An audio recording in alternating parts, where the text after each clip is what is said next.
So I teach a class that is this cross-disciplinary class where we're taking what we're learning from neuroscience about brain function and brain systems that are involved in various different types of learning, and then linking it up with what we know on the education side and really thinking about how we make these bridges between brain science and education science. And so this class is called Mind, Brain, and Education. And one of the things that this class does is it brings people with very different sorts of backgrounds together into a common conversation. So that means that I have students who are really expert already on the brain systems, and most of what I'm going to tell them will be, especially at the beginning of the semester when I'm reviewing some basic brain anatomy and brain structure, will be sort of things that they already know really well. But then I try and take that into domains where they haven't thought about it on the education side. For the education students, especially students, for example, coming from education policy, at the beginning of the semester, they might be pretty lost with all the neuroscience stuff. But as we get closer to the end of the semester, we start to talk about things like family income and how family income predicts educational outcomes. And there's now starting to be even a body of literature looking at the mediating effects of brain systems. So family income leads to, for example, stress. It leads to lower language diversity for children. Even before they begin their first day of school, they're in a different environment. And we can now start to look at the impact that that type of stressful, low language input environment is having on brain systems. So we can then take things that educators and ed policy people know really well and start to couch it in terms of what we're learning about the brain science. So at one part in the class, one group of students might feel really comfortable with the material and another group will feel uncomfortable. And as we go through the semester, who feels comfortable and who feels uncomfortable will actually start to shift. And so one of the things that I wanted right from the beginning was a system where I could keep track of who was feeling comfortable, who was feeling uncomfortable, who was getting it, where was my teaching actually being clear, and where was I losing the students. So that was part of what I was looking for, is a way to, in sort of real time, assess my own pedagogy, see what was happening. And I'll actually show you just from previous semesters. I'll show you, for example, one of the things that led me then to, because so I'm a third-year faculty member here, so I've just been here long enough to get comfortable, and I came in without necessarily having used iClickers specifically or anything else. So I set out to say, well, given that I'm doing this and designing a course from scratch, what would I do? And I started talking with people, and TopHat seemed to have a couple of things that were particularly interesting. So one thing that I like about TopHat over a standard sort of clicker system is that I can ask a question like this. So this is an entirely open-ended question. And so MBE is Mind, Brain, and Education Science. And I just asked them, like the last 5 minutes of class, we've talked about what is this field, how is it coming together, and I ask, what are you most excited about or afraid of in the growth of MBE science? And they can write a sentence, they can write 3 sentences. It's entirely open-ended. And because I do it at the end of class, it gives students a chance to reflect and sort of to summarize their reactions. And then in the next class, I actually come back to this as a starting point and say, okay, so these are some of the things that we heard. And I typically organize the responses into a few categories and take a few highlight quotes of what different students have said to try and capture the sense of what are people excited about, what are people afraid of in this field. So this is one thing that I really liked. It gave people an opportunity to sort of reflect back in a way that you don't get when you're just doing straight multiple choice. Another thing that I particularly liked is, for me, it's important that students not just be able to regurgitate pieces of information, but actually start to feel comfortable looking at a picture like this and going, okay, I can see where the frontal lobe is. And so I put up a picture like this, and I simply ask students, I say, hey, click on where the frontal lobe is. And one of the things that I like about this type of click on target question is that then within the reports function, I can generate a heat map. And maybe because this class is closed out, I actually don't even have the data anymore. Let's see. Yeah, so this has gone away, but it typically generates a heat map. Let's see if I can find, click on the corpus callosum. So let's go to that one, and So this is the bundle of fibers that actually connects the two hemispheres of the brain, so that the left side of the brain and the right side of the brain are talking to each other.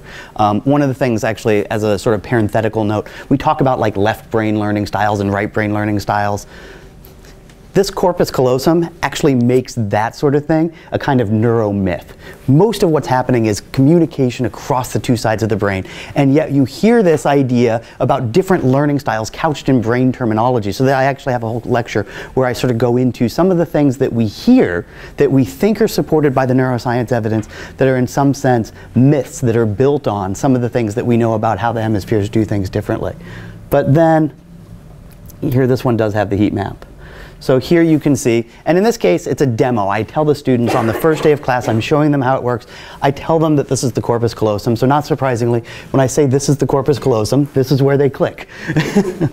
But then I can do that later on in the semester where I don't tell them what it is, and I ask them to actually pull from memory their own knowledge of these brain terms. So it's not enough that they sort of are able to say, oh, I roughly know about parietal cortex, but to be able to localize it and to be able to think about the subdivisions. So those are some of the things that sort of led me to do this.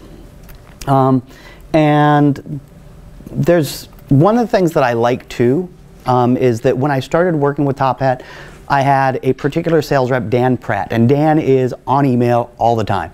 They're a small company, they're just getting started, and so the turnaround time for me to send an email and get a reply has been extremely good. And I've met with different reps from TopHat. I've taught this class now for 3 years, really 4 semesters spread out over the past 3 years, and they've even come and I've sat and talked with them about things that I wanted. One of the things that I wanted early on was I wanted to be able to compare students who were self-declared neuroscience majors, right, because I would expect that they would know corpus callosum, whereas students who were self-declared education majors, maybe they wouldn't. And so this is one that they created this functionality after, and I didn't really fully use it. So this is one of the things that I'm working on over the summer, is trying to make sure that I'm better able to use this functionality. But you can ask basically TopHat to present data conditionalized on previous responses. In this case, this is a dumb question because it basically was something I did to make sure that students looked at the syllabus. So this is what percentage of your course grade comes from various different components of the syllabus. And that's not really a dumb question if you want the students to look at the syllabus. It's actually a good trick.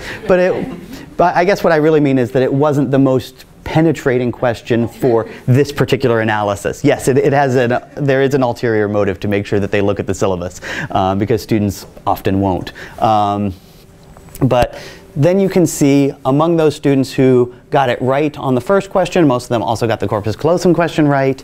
Some of them, even though I was pointing to the corpus callosum, still didn't click on the corpus callosum.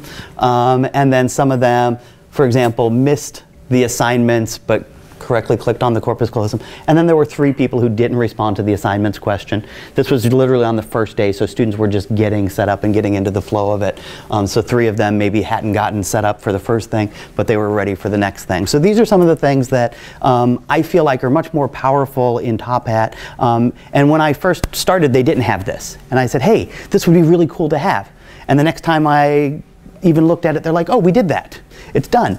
So that's the other thing, is that they're constantly sort of responding to the things that they hear from us to try and develop the system. It's free for us as instructors. The students pay, and they've just upped their fees. And this is actually, so if you look at, let me see if I can, yeah. So I will share with you the sort of double-edged sword of this. So this student says, I only have 2 ratings on Rate My Professor, and they're both really good, so I'm happy about that. But this student said, you know, hey, this is something that I wasn't happy about. And I had students actually say to me that they were I didn't put it in my textbook request, and so students were surprised when I mentioned it. So now I'm putting it in my textbook request so that students know in advance that it's one of the things that will be part of the class. And as more students start to use it in more classes, then they're not surprised by it. And I am seeing, just talking with other faculty members, that there are more people starting to use this. So this makes me feel a little bit less intimidated by students saying, hey, I like this class, but he uses TopHat, and I had to pay for it. So that was one of the things that we saw that was a potential downside of it. So that's the main thing that I wanted to sort of give you guys a little bit of background of how I've used it in my class. And then we created some active teaching lab stuff, and I think that actually this is a good spot to go into the questions, the create an anonymous account and go into some of these on your own questions. Now, and this is where we have these sheets. We're going to point out a big disclaimer right away. Once TopHat has your email address, as an anonymous student, you can't go in later on with that same email address as an instructor, because it will say, you already have an account. That email address already has an account. So in these, we didn't catch that as we were building the instructions, but in the instructions, you can go to this app.tophat.com/E43667 and automatically it'll be like, log in, or log in as an anonymous student. And so you might want to do that. Yeah. Because it pays, or because it charges for the students, we had to talk to TopHat and say, hey, can you set up this account for people to demo so that you guys don't all have to pay $24 a semester, yeah, 36 for the year, or 72 for your 5 years, yeah. 5 years. So we have this anonymous account thing, but we still have to use, if you have 2 email addresses, use an email address. I haven't gotten anything from them. No, they don't. Prior to put in an email address when you do the anonymous account, I thought we discovered that you didn't have to put in an email for that anonymous student account. Oh, you didn't? Okay. Okay, don't put in an email for your anonymous account. Excellent. John, it's sort of a sub-point off your question, because you said you put in your email and you haven't received anything from them. They don't spam you a lot. So I get typically an email sort of at the beginning of each semester and at the end of each semester saying, hey, we're gearing up for the next semester. Are you planning on teaching a class that you would use TopHat for? Do you want to talk with us? Anything like that. And then typically once at the end of the semester just saying, hey, how'd it go? So those are the ones that I sort of count on getting from them. And then, like I said, I'm pretty active in sort of talking with Dan Pratt and saying, hey, this is this thing that I would like to see, and even meeting with them in person. So you don't get a ton of emails from them, which is nice.